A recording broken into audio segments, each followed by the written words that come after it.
क्या आप भी घर बैठे बैठे जीएसटी रजिस्ट्रेशन करना चाहते हो? बहुत ही इजी प्रोसेस है, मैं आपको स्टेप बाय स्टेप सब बताने वाला हूँ। आपको उसके लिए कुछ नहीं करना है, वीडियो में एंड तक बने रहना। मैं आपको कुछ डॉक्यूमेंट बता देता हूँ। आपका पैन कार्ड होना चाहिए, अगर कंपनी हो तो कंपनी का पैन चाहिए, आधार चाहिए, एड्रेस चाहिए, अगर आप कंपनी हो तो जितने भी डायरेक्टर्स हैं उन सबकी डिटेल्स चाहिए, ऑथराइजेशन लेटर चाहिए, उसका फॉर्मेट मैं आपको बताऊंगा, लेटर ऑफ इनकॉर्पोरेशन चाहिए और भी बहुत सारी डिटेल्स चाहिए जो मैं आपको इन द प्रोसेस बताऊंगा, सारी चीजें आपको आगे बताऊंगा। सोल प्रोप्राइटर और कंपनी एलएलपी को जो जो डॉक्यूमेंट्स लगेंगे ना वो सब मैंने यहाँ पे दे दिए हैं, आपको उसका एक स्क्रीनशॉट ले लेना है। और एक और चीज, हो सकता है आप ना धीरे धीरे टाइप करते हो, तो मैंने एक वर्ड फाइल को तैयार करा है जिसमें पूरा फॉर्मेट है। आप वहाँ पे अपनी डिटेल्स को पहले से फिल करके रख लो, जब फॉर्म को फिल करोगे ना तो वहाँ से कॉपी पेस्ट कर लेना। ये स्पेशली उन लोगों को करना है जो कंपनी का रजिस्ट्रेशन कर रहे हैं, क्योंकि इसमें ना बहुत सारे डायरेक्टर्स हो सकते हैं, 4-5 हो सकते हैं। आपको डायरेक्टर की जो डिटेल्स है फिल करने में बहुत ज्यादा टाइम लगेगा, इसलिए पहले से इस वर्ड फाइल के फॉर्मेट में बना लेना। वो मैंने डिस्क्रिप्शन बॉक्स में डाल दिया है। तो आपको क्या करना है, सबसे पहले कंप्यूटर स्क्रीन पे आ जाते हैं। सबसे पहले आपको किसी ब्राउजर पे सर्च करना है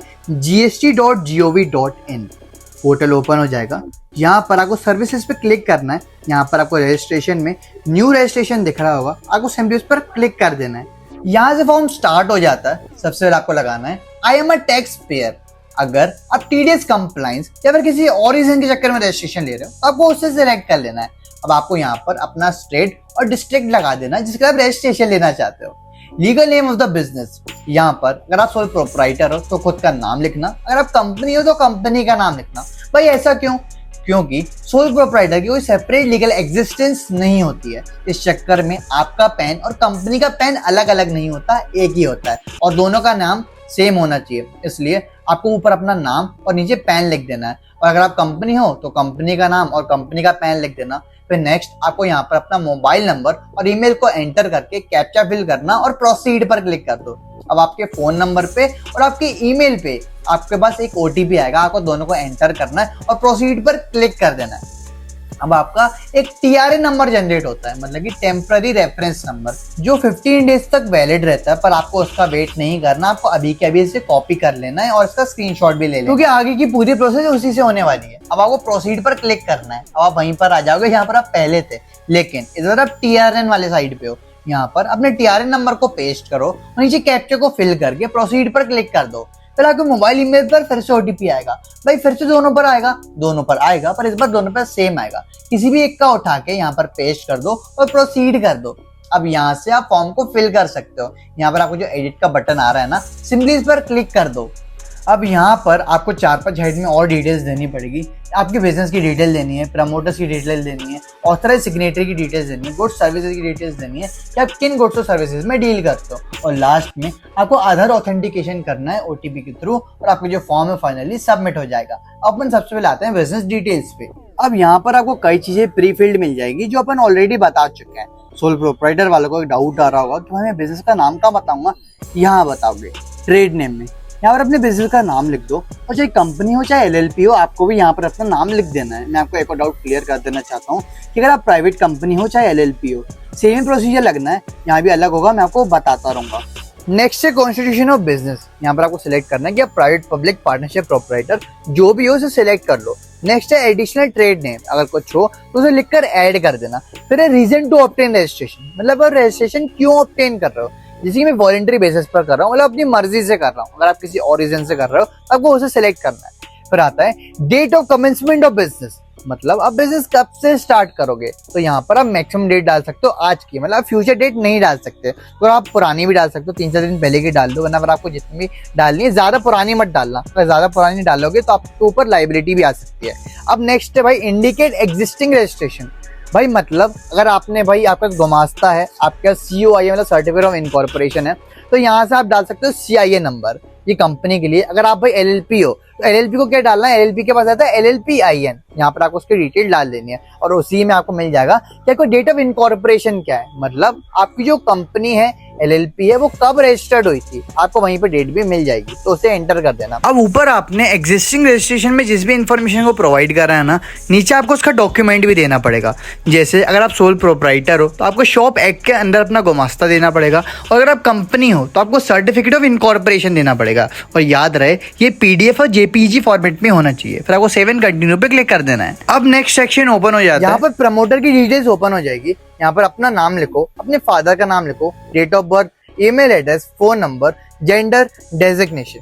भाई मतलब डेजिग्नेशन मतलब आप प्रोप्राइटर हो, पार्टनर हो या फिर डायरेक्टर हो, वो चीज आपको लिख देना है। फिर नेक्स्ट आता है DIA नंबर, ये कंपनी LLP को लिखना है, प्रोप्राइटर का नहीं होता है। पासपोर्ट नंबर उन्हें लिखना है अगर आप फॉरेनर हो। नेक्स्ट है एड्रेस, आपको यहाँ पर अपना पूरा एड्रेस फिल कर देना है। फिर अगला आता है फोटोग्राफ, यहाँ पर आपको JPEG फॉर्मेट में अपनी फोटो को अपलोड करना है। भाई JPEG फॉर्मेट में नहीं है, कोई दिक्कत नहीं है, मैं आपको वेबसाइट बता दे रहा हूँ, I love PDF। अच्छा भाई आपको PDF से प्यार है ना? भाई ऐसा नहीं है, ये वेबसाइट का नाम है। यहाँ से आपको कुछ भी दिक्कत आती है आप सब कर सकते हो, चाहे आपको JPEG में कन्वर्ट करना हो, किसी फाइल को कंप्रेस करना हो या फिर मर्ज करना हो, सब कुछ यहाँ से कर सकते हो।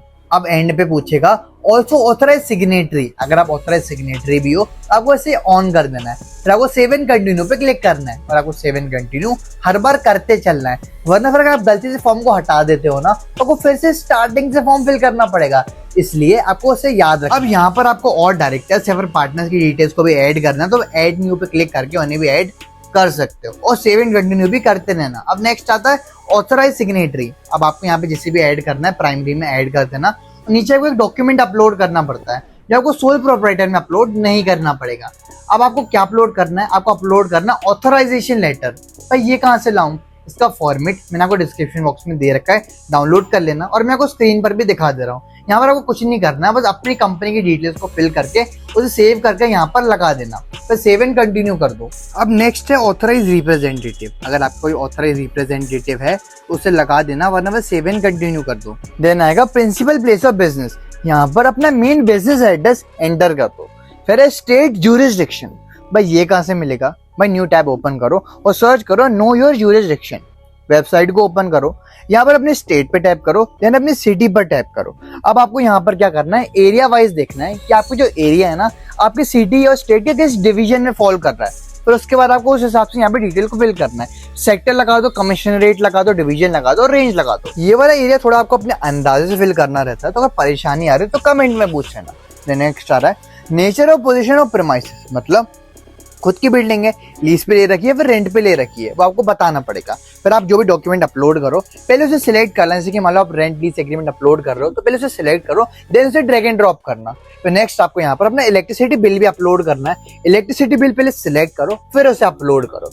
देन आपको यहाँ पे अपना बताना है नेचर ऑफ बिजनेस एक्टिविटी क्या है, मतलब आपका सेल्स ऑफिस का काम है, रिटेल बिजनेस है, मैन्युफैक्चरिंग का काम है, तो समझ में ना आ रहा हो ना आपका बिल्कुल अलग ही काम है हटके, तो अदर लगा देना। तो आपको यहाँ पे डिटेल को फिल करने का सेव एंड कंटिन्यू कर देना है। आपके साथ ऐसा कई बार हो रहा होगा, जब भी आप सेव एंड कंटिन्यू कर रहे होगे ना आपके जैसे वार्निंग आ जाती है कि आपका जो पिन कोड है ना वो आपके एड्रेस से मैच नहीं कर रहा है, तो कोई चिंता वाली बात नहीं है, यस कर दो, क्योंकि जनरली सबके साथ ही होता है। अगर कोई एडिशनल प्लेस ऑफ बिजनेस हो तो उसे लगा देना वरना फिर कंटिन्यू कर देना।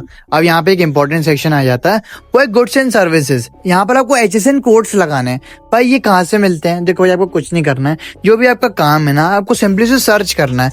थोड़ा बहुत आप यहाँ पे लिखोगे ना कोड्स वगैरह कहाँ से मिलेंगे? भाई कुछ नहीं, भाई क्रोम पे अपना काम सर्च करो कि HSN codes for dash dash dash, जो भी आपका वर्क है वो आप सर्च करोगे ना तो आपको HSN कोड्स अपने आप मिल जाएंगे। वरना फिर यहाँ पे अगर अपना काम भी टाइप करोगे तो भी आपको उसके HSN मिल जाएंगे। भाई नहीं मिल रहे हैं तो क्या करूँ? भाई नहीं मिल रहा है ना तो जो भी आपकी कैटेगरी है ना उसमें एक अदर्स का भी सेक्शन आता है, तो अदर्स वाले आपको लगा सकते हो। भाई कितने लगाऊं? भाई 4-5 लगा देना, बहुत है। HSN कोड्स को एंटर करने के बाद सेव एंड कंटिन्यू कर दो। अब नेक्स्ट आता है स्टेट स्पेसिफिक इंफॉर्मेशन, यहाँ पर आपको अपना इलेक्ट्रिसिटी बोर्ड लगाना है। भाई ये कहाँ पे मिलेगा? आपको जो बिजली का बिल है ना उस पर टॉप पे ये सब लिखा रहता है, कंज्यूमर नंबर भी वहीं पर मिल जाएगा, वहां से देख के लिख के सेव एंड कंटिन्यू कर दो। अब आपको यहाँ पर सबसे नीचे आ जाना है और सेव एंड कंटिन्यू पे क्लिक कर देना है। अब यहाँ पे डिक्लेरेशन पे टिक लगा दो, देन आपको अपने ऑथराइज सिग्नेटरी को सिलेक्ट कर लेना है, प्लेस लगा दो, जैसे कि मैं भोपाल का तो मैंने भोपाल लगा दिया। अब आपके पास 2 ऑप्शन है, या तो EVC या फिर DSC। EVC मतलब OTP, अगर आप OTP के थ्रू फॉर्म को सबमिट करना चाहते हो तो EVC लगा देना। अगर आपके पास DSC है तो आप DSC भी लगा सकते हो, जैसे कि मैं OTP के थ्रू लगा रहा हूँ तो मैंने EVC पे क्लिक कर दिया। यहाँ पर OTP को एंटर करो और वैलिडेट OTP पे क्लिक कर दो। फाइनली आपको जो GST का फॉर्म है वो सबमिट हो चुका है। अब इसकी प्रोसेस क्या होती है? अब आपने पूरा फॉर्म सबमिट कर दिया, देन अब फाइनल स्टेप पे वो है आधार ऑथेंटिकेशन। सबमिट करने के 1-2 घंटे बाद आपके पास ना एक मैसेज आएगा आधार ऑथेंटिकेशन के लिए। आपको वहाँ पे अपनी KYC देनी पड़ती है। उसके बाद क्या होगा, जो डिपार्टमेंट रहेगा आपकी इन्फॉर्मेशन को एक बार चेक करेगा कि आपने जो डिटेल्स प्रोवाइड करी है वो सही प्रोवाइड करी है फिर नहीं प्रोवाइड करी है। अगर सही प्रोवाइड करी होगी ना तो 2-3 घंटे के अंदर ARN नंबर भी जनरेट हो जाता है, एक्नॉलेजमेंट रेफरेंस नंबर।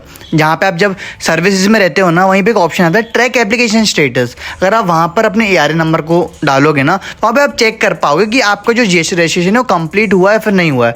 अगर कोई भी गलती होगी तो आपको क्या करना पड़ेगा, आपको और चेंजेस करने पड़ेंगे, सही करनी पड़ेगी डिटेल्स को, तब जाके ARN जनरेट होगा। होप कि GST रजिस्ट्रेशन की जितनी फॉर्मेलिटीज है वो आपने पूरी कर दी होगी। फिर या कोई डाउट आ रहा हो ना तो कमेंट बॉक्स में पूछ सकते हो, वरना आप इंस्टा पे DM कर सकते हो। अगर आप चाहते हो कि आपको जो GST रजिस्ट्रेशन है वो मैं ही कर दूं तो आप मुझे इंस्टा पे DM कर देना, बस एक स्मॉल अमाउंट पे करके आप मेरे से भी GST रजिस्ट्रेशन करवा सकते हो। सो सी इन द नेक्स्ट वीडियो।